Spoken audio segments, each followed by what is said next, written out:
Bob Newhart made us laugh for 70 years, but in his final interview, he couldn't stop crying.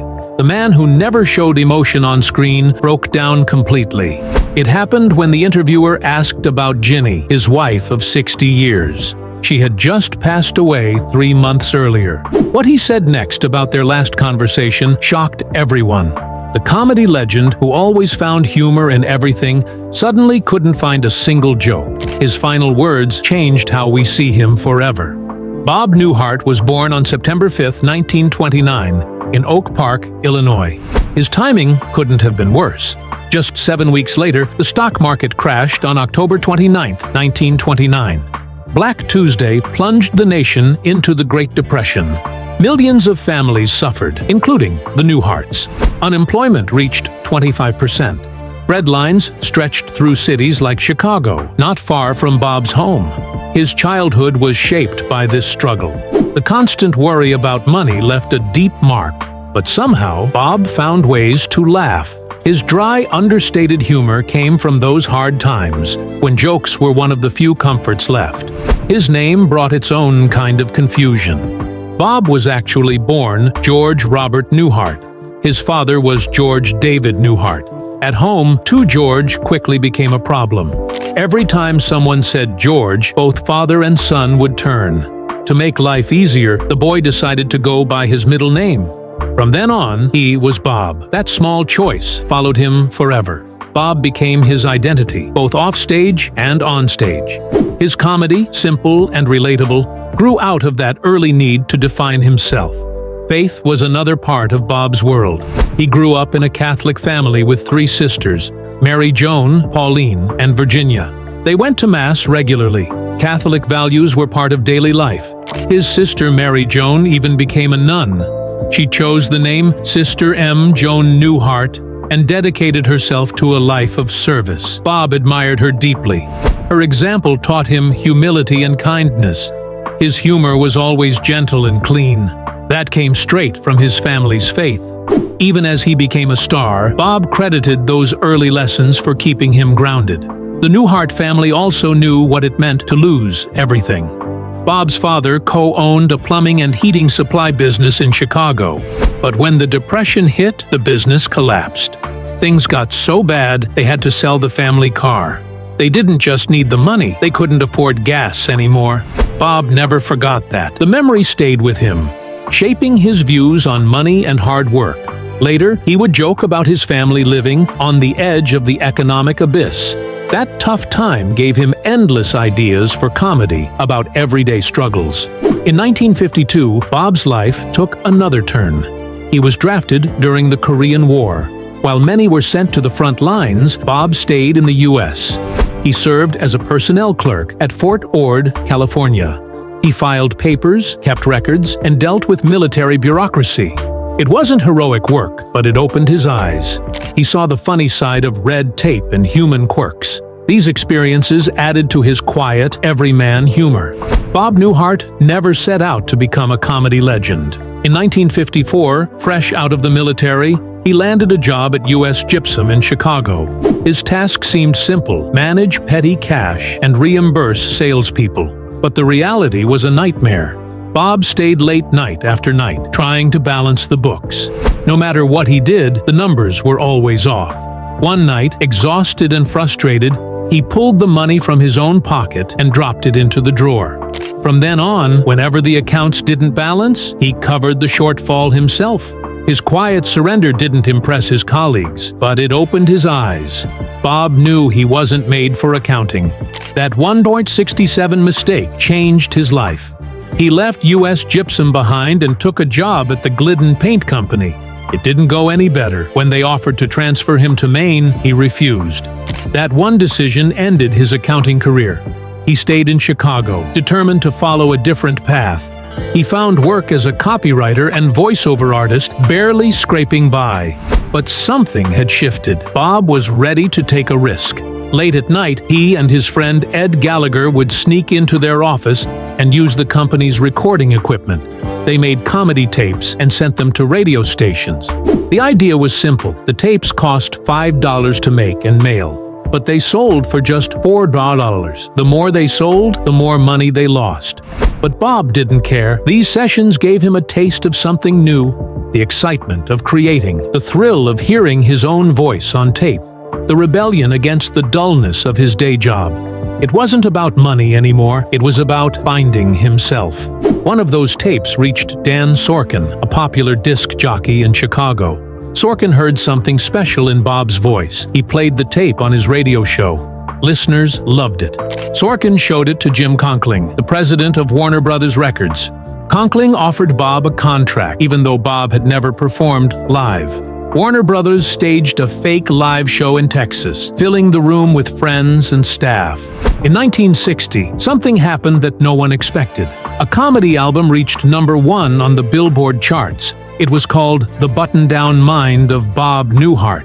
This wasn't just for a week or two. The album outsold Elvis Presley and even the Sound of Music soundtrack, both of which ruled the charts back then. People were shocked. No comedy record had ever sold like that before. Bob Newhart's style was different. He did one-sided phone conversations that made people laugh by letting them imagine the other person on the line. His clever timing and pauses made the album a massive hit. It stayed at the top for weeks. The success showed that comedy could compete with the biggest stars of music and Broadway. Then came the 1961 Grammy Awards. Bob Newhart won Best New Artist and Album of the Year for The Button-Down Mind. These awards had always gone to musicians, never to a comedian. His win stunned the entire industry. It sent a clear message. Comedy albums had real power. The public's taste was changing. Newhart's Grammy wins made history and helped open doors for other comedians. Even today, he remains one of the very few comedians ever to win Album of the Year. That night at the Grammys changed everything. The music world could no longer ignore the impact of comedy. What made Bob Newhart so special was his phone routines. On the album, he played only his side of a call. The other person, the audience, had to imagine them. Sometimes it was a historical figure. Other times, it was someone completely made up. The magic came from the pauses, the timing, and the simplicity. People related to the situations. What seemed like an ordinary call turned into something hilarious. Newhart's approach was fresh and original. Later stars like Steve Martin and Jerry Seinfeld would say these routines inspired their own work. Newhart's calls are still seen as some of the best examples of comedy timing. The charts proved his success in an even bigger way. The Button-Down Mind was #1. His next album went to #2 at the same time. Bob Newhart had the top 2 albums on the Billboard charts. No other comedian had done that before. It wouldn't happen again until Guns N' Roses did it almost 30 years later. This was a time when pop and rock stars filled the charts. For a comedian to take over like that was unheard of. That success led to his first TV show in 1961. The Bob Newhart Show on NBC was meant to build on his popularity. The show even won a Primetime Emmy and a Peabody Award. But behind the scenes, Bob was miserable. He was used to working alone, delivering monologues that played to his strengths. Now, he was forced into sketches with other actors. He felt out of place. He once admitted that he knew he wasn't good at it. Millions of Americans watched as he struggled through this learning experience. Things got so bad that he tried to quit in the middle of the season. That was almost unheard of for a star with a hit show. In the end, the show was canceled after just 1 season. But it left a lasting mark on comedy and taught Bob harsh lessons about creative control. The troubles didn't stop there. Bob's loyalty to his friends would cost him dearly. Dan Sorkin, the announcer who had helped give Bob his start, was part of the show. But NBC wanted Sorkin gone. They thought they had better announcers ready to step in. Bob refused. He wouldn't betray the man who had supported him. Arguments raged behind the scenes. Bob told the network he wouldn't go on without Sorkin. NBC didn't back down. They canceled the show. The Emmy, the praise, none of it mattered. The decision ended his first big network show. Bob didn't even know the full story until years later. But his loyalty won him respect that no award ever could. In 1964, Bob's career took him to one of the world's grandest stages. He was invited to perform for Queen Elizabeth II at the Royal Variety Performance in London. On November 2nd, he shared the stage with stars like Cilla Black, Morecambe and Wise, and Lena Horne. Performing for the Queen was one of the highest honors a comedian could get. Bob was already famous in Britain thanks to his albums, but this was different. Millions watched. His quiet, clever humor worked just as well with the British crowd as it did at home. He later said it was one of the great moments of his career. That night, he proved his comedy could cross any border. Offstage, Bob's life was just as remarkable. In 1963, thanks to comedian Buddy Hackett, Bob met Virginia Ginnie Quinn. Hackett was so sure they were perfect for each other that he set them up. Even though Ginnie was dating someone else at the time, he predicted they'd marry, and even joked about naming one of their kids after him. Bob and Ginnie married in January 1963, and Buddy's prediction came true.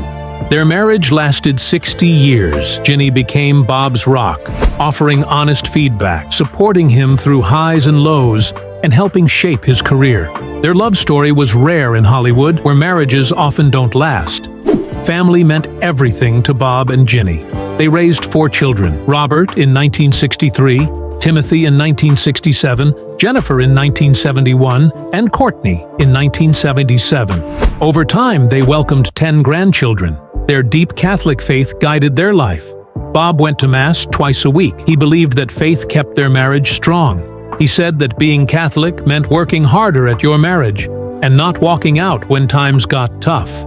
His clean, respectful comedy reflected those values. Bob Newhart's return to television in 1982 brought something special. He played Dick Loudon, a calm New Yorker who moved to Vermont to run a small inn. But what really made the show stand out wasn't just Bob's dry humor. It was the strange and funny people around him. His wife Joanna, played by Mary Fran, brought kindness and sharp wit. The handyman, George Utley, played by Tom Poston, had a sweet but clueless charm. Then there was Stephanie, the rich maid who didn't want to work, and Michael, the nervous TV producer who couldn't seem to relax. But no one could forget Larry and his 2 silent brothers, both named Daryl. Their simple line, "Hi, I'm Larry, this is my brother Daryl, and this is my other brother Daryl," became famous across America.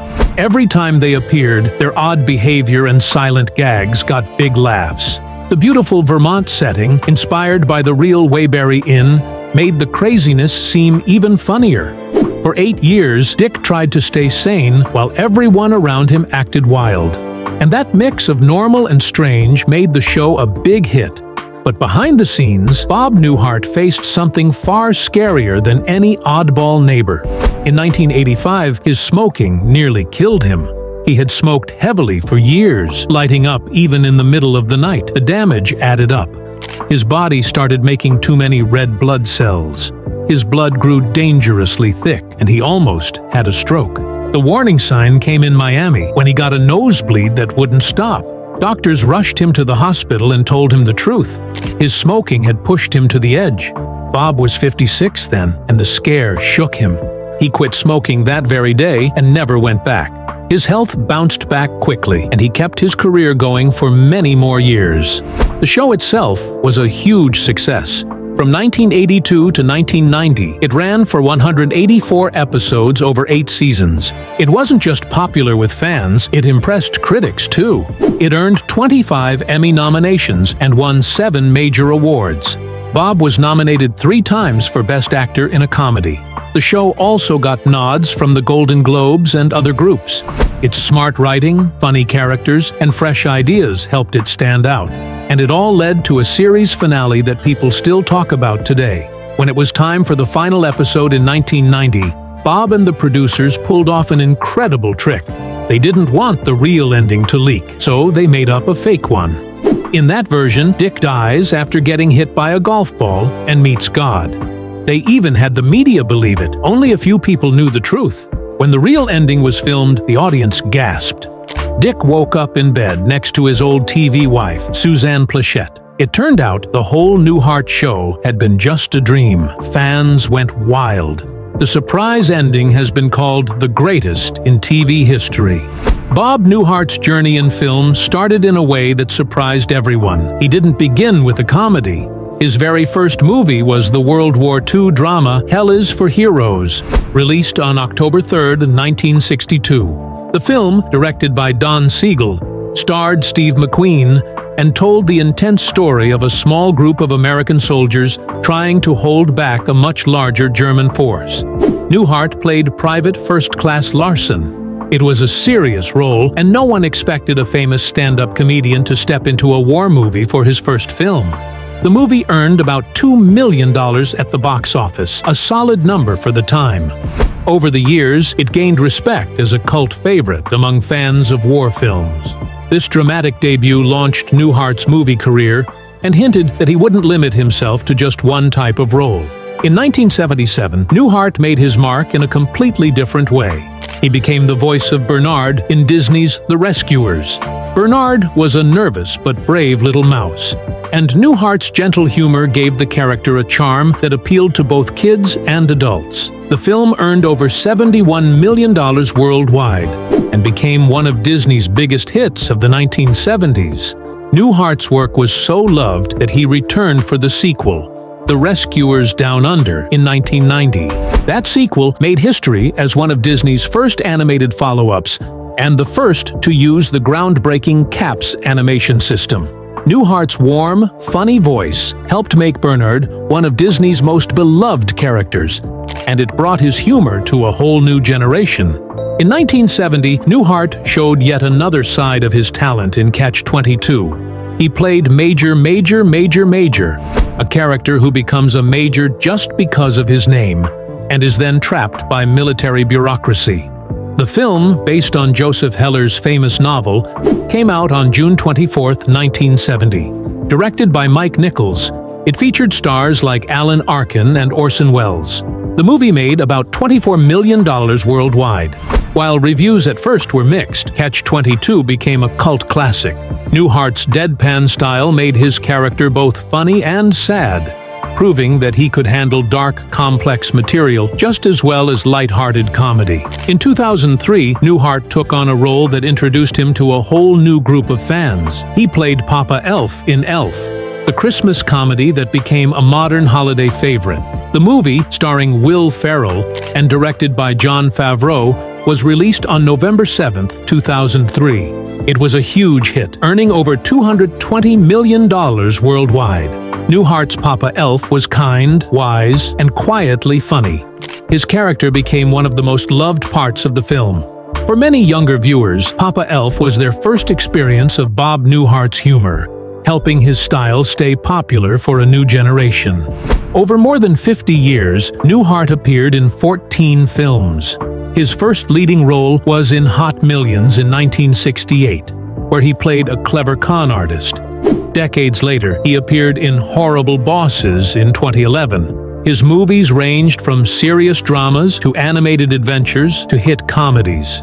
Even though he focused much of his career on television, Newhart always found time for film. When Bob Newhart came back to TV in 1992, people were excited. His new show was called Bob. He played Bob McKay, a gentle comic book artist who created a superhero named Mad Dog in the 1950s. The show had a smart idea. It poked fun at the comic book world and the way comics were made less violent in the past. They even printed real Mad Dog comics during the show's run. At first, Bob McKay came back to work on his old comic, but then the network wanted the hero to be darker and more violent, like the comics of the time. The show tried to follow, but it lost its charm. They changed the cast and moved the show to a different night. That didn't help. After 33 episodes, it was over. People were shocked. Newhart's shows always worked before, but this one just didn't click. CBS wasn't ready to give up on Bob. In the mid-90s, Les Moonves, the president of CBS, wanted him back on screen. Bob didn't want to do it at first, but Moonves kept asking. He believed Bob still had something special to offer. This led to George and Leo in 1997. Bob starred with Judd Hirsch. Both were sitcom stars already. CBS brought in the best people to work behind the scenes. They had top writers and directors. Everything looked perfect, but it didn't work. The show started strong. They even had a big episode full of famous guest stars, but after one season, it was gone. Still, Moonves's effort showed how much faith people had in Bob's talent. George and Leo seemed like a sure thing. It had Bob Newhart and Judd Hirsch as fathers-in-law who were nothing alike. Bob played a bookstore owner. Hirsch played a loud magician with shady ties. They even added Jason Bateman as Bob's son. People thought the mix would be funny, but fans and critics argued. Some said the two stars didn't have the right chemistry. Others said viewers' tastes had simply changed. Behind the scenes, Bob showed how kind he was. He changed the taping schedule so Hirsch could see his daughter every weekend. That kind of gesture was rare. The show had 22 episodes, and then it was gone. It was a bold idea that just didn't connect. In 2001, Bob almost tried again. This time, it was an NBC pilot where he would play himself. The idea was to mix real life and fiction, like Curb Your Enthusiasm. People in the industry were excited, but the pilot didn't make it to a full show. It's one of those moments in TV history where you wonder what could have been. If it had worked, Bob might have found a new way to connect with younger audiences. Bob Newhart kept trying to bring back the magic of his earlier shows. His first two hits, The Bob Newhart Show and Newhart, were loved by fans and critics. Newhart even had one of the most famous endings in TV history. But after the 1990s, things were different. Bob was too odd for most people. George and Leo had big stars, but didn't last. Even with people like Les Moonves backing him, Bob couldn't match his old success. His story shows how hard it is to keep up with changing tastes. Bob Newhart's time on The Big Bang Theory gave fans something truly special. He played Arthur Jeffries, better known as Professor Proton. The character seemed like just a washed-up children's science show host at first, but there was a twist that pulled at everyone's hearts. Professor Proton had been the childhood hero of both Sheldon Cooper and Leonard Hofstadter. For Sheldon, he was more than just a TV scientist. He was a bright spot in a lonely childhood. Professor Proton made science feel magical. This connection showed a softer side of Sheldon. A boy who once looked up to a TV star still carried that wonder deep inside. Bob Newhart brought Professor Proton to life in a way that felt real. His gentle, quiet style made the character warm and believable. Fans could feel the weight of what it means to meet the hero you loved as a kid. Then came a moment that no one saw coming. In 2014, Bob Newhart finally won his first Primetime Emmy Award. He was 84. It was a shock because, for over 50 years, he had been nominated many times. He starred in hits like The Bob Newhart Show and Newhart, but never took home the prize. The Emmy was for his role as Professor Proton. After all those years, it felt like justice at last. His win made headlines. People loved that this honor came for a part that introduced him to younger fans. It proved that Bob Newhart could still move audiences, no matter his age. Even after Professor Proton's death on the show, Bob Newhart wasn't done. He came back as a ghost who gave advice to Sheldon. These moments were funny, but they also made people think. They reminded viewers of Obi-Wan Kenobi guiding Luke in Star Wars. Bob's ghostly Professor Proton helped Sheldon face life's big questions. These scenes mixed humor with real emotion. Fans loved how the ghostly mentor added depth to Sheldon's journey. Bob Newhart didn't just show up once or twice. Between 2013 and 2018, he appeared in 6 episodes of The Big Bang Theory. Each time, it was the season's 22nd episode. That little detail was one of those fun patterns the show liked to sneak in. From season 6 to season 11, every time he appeared, it felt like an event. Fans looked forward to seeing him. His scenes helped the characters, especially Sheldon, grow. His role as Professor Proton became one of the most loved recurring parts on the show. And even after The Big Bang Theory ended in 2019, Bob Newhart's voice kept Professor Proton alive. He did voice work on young Sheldon, starting in 2017. Through these voice cameos, he kept guiding young Sheldon. His familiar voice made fans feel at home. It helped tie the two shows together. Bob's work showed that he was willing to keep trying new things, even late in his career. His voice carried the same charm that made his live-action scenes so memorable.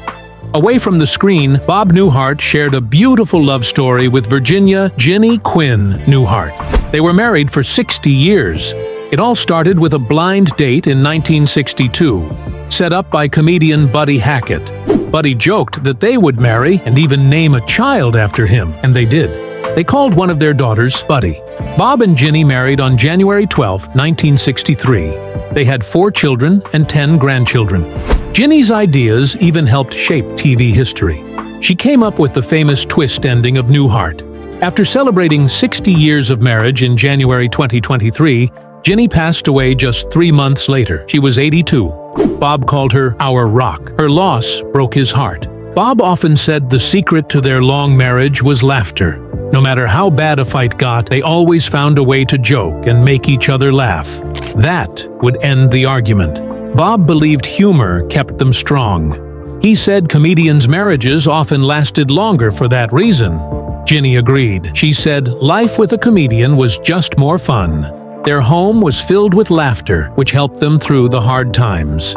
On July 18, 2024, Bob Newhart died at 94 in Los Angeles. His death ended a career that had lasted 7 decades. He was born George Robert Newhart on September 5, 1929. He started out as an accountant. In 1960, he became famous almost overnight with a comedy album that sold over 1 million copies and won 2 Grammys. His quiet, everyman style made him a star. He went on to lead 2 hit sitcoms. His humor inspired other greats like Jerry Seinfeld and Larry David. Bob Newhart's legacy lives on in every laugh he brought to the world.